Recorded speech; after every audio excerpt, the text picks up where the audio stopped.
Top quality और consistent performance के लिए सिर्फ सिल्वर पंप नाम याद रखना। ट्रंप ने चीन पर 34% अतिरिक्त टैरिफ लगाया, जो कि उस समय कुल 54% तक 54% तक पहुंच गया।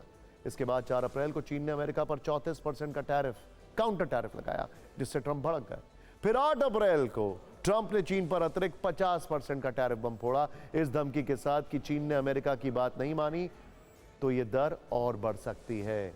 इसके बाद 9 अप्रैल को जिनपिंग के न झुकने पर ट्रंप ने चीन पर कुल मिलाकर 125% 125% टैरिफ लगा दिया, जिस पर चीन ने फौरन जवाब दिया और अमेरिका पर 84% 84% काउंटर टैरिफ का ऐलान कर दिया।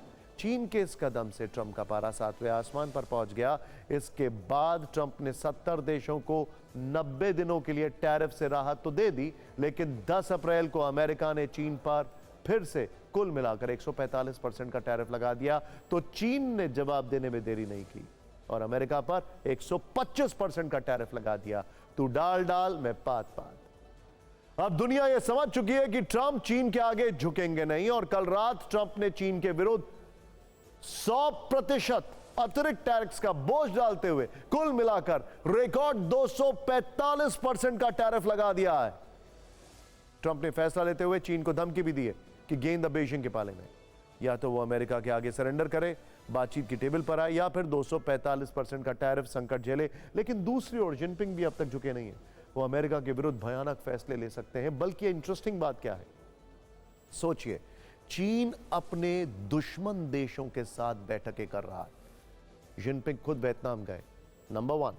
नंबर 2, जापान कोरिया के साथ बैठक हुई है। साथ ट्रेड वॉर करने से नहीं डरते हैं। The war is on. चीन बातचीत की शुरुआत बिल्कुल भी नहीं करने वाला है। ट्रेड वॉर से बचना है तो अमेरिका को बातचीत करनी होगी। बेमतलब का दबाव बनाना, डराना और ब्लैकमेलिंग बंद करनी होगी। चीन के साथ बराबरी, सम्मान और आपसी हित के आधार पर बात करनी होगी। और यह टैरिफ वॉर अमेरिका ने शुरू किया है, हमने नहीं। चीन सिर्फ अमेरिका के एक्शन का जवाब दे रहा है। ट्रेड वॉर में चीन ने अपना पुष्पा स्टाइल देखिए। चीन ने अमेरिका पर बीते 2 दिन में 2 बड़े एक्शन लिए। अब जरा ध्यान से देखिएगा, क्योंकि ये एक ट्रेड वॉर से ज्यादा हो चुका है।